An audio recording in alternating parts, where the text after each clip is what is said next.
Yes, brother and sister, ndabashuhuje abahaye ikaze bamaze gukanda subscribe kuri YouTube channel JMC Sport Fans. Yambaye ikaze nanone bakomeje kubasaba ko mwakomeza gukanda subscribe kugira ngo mukomeje gushigikira iyi channel yacu kandi yanyu. Wadusura kuri Facebook ni JMC Sport Fans, wadusura kuri Instagram ni JMC Sport Fans, ndetse wanadusura kuri X cyangwa se kuri Twitter hose ni JMC Sport Fans. Ngo kwenye basuhuza ni James nk'ibisanzwe ikaze. Tugiye kurebera hamwe mu minota mikeya nk'ibiri cyangwa nk'itatu amakuru barimo gucaracara hirya no hino ku mutoza witwa Enzo Maresca. Enzo Maresca utoza ikipe ya Chelsea Football Club yamaze gusezererwa. Mu makuru nkesha Sky Sport nuko yamaze kuba yakwereka imiryango isohoka mu ikipe ya Chelsea kubera umusaruro mukeya arimo kubona muri iyi minsi. Nk'ubutse Enzo Maresca soje atoze sezo ebyiri, yatwayemo ibikombe bibiri. Sezo ya gatatu urabona ntago ayishoje, ntago wayitoje, ariko yagerageje gukora ibyiza mbere, ariko ubu ngubu bisa n'ibyabaye nkene kubera ko amaze gutakaza imikino myinshi kandi ibintu ku makipe bitari bikwiye ko yatsindwa. Yitwaraga neza rimwe na rimwe, ariko ubundi akabizambya agatsindwa. Aherutse kunganya n'ikipe ya Bournemouth 1-1, ariko aheruka gutsindwa n'ikipe ya Aston Villa 2-1. So Enzo Maresca rero yatwaranye na Chelsea ibikombe bibiri, harimo igikombe cya Club World Cup ndetse n'igikombe cya Conference League.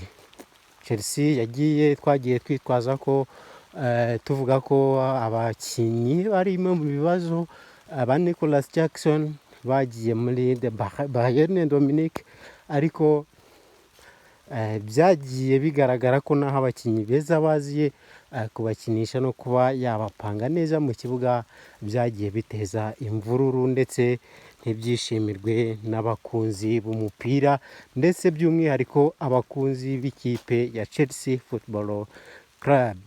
So rero Enzo Maresca arasezerewe. Harimo kwibazwa ninde mutoza ugiye kuza kuba yatoza ikipe ya Chelsea.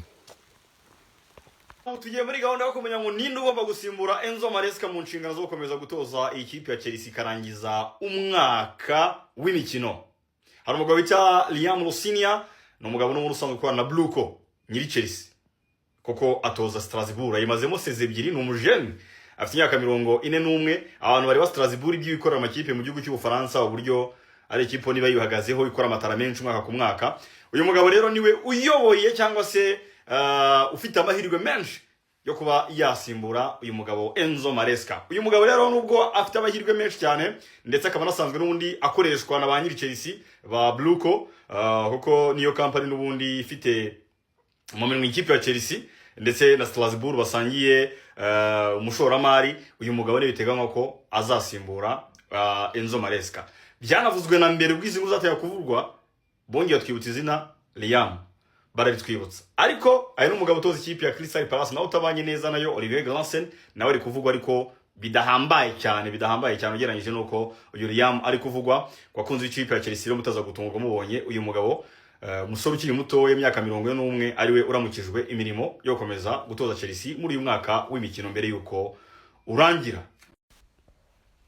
Ngaho nguko ninde amahirwe yo kuba yatoza ikipe ya Chelsea, ninde ubona wayigeza kure, ninde ubona uyishoboye, ninde ubona wakomerezaho Enzo Maresca yaracumbikiye, akaba yatwara Champions League wenda cyangwa se akitwara neza, akaba yakwitwara neza muri Premier League ndetse n'andi marushanwa yose Chelsea iri mu gukina. Ninde amahirwe wowe? Ndashaka gusaba gukanda subscribe kuri YouTube channel kugira ngo dukomeze tubane mu bindi biganiro bikurikira. Murakoze.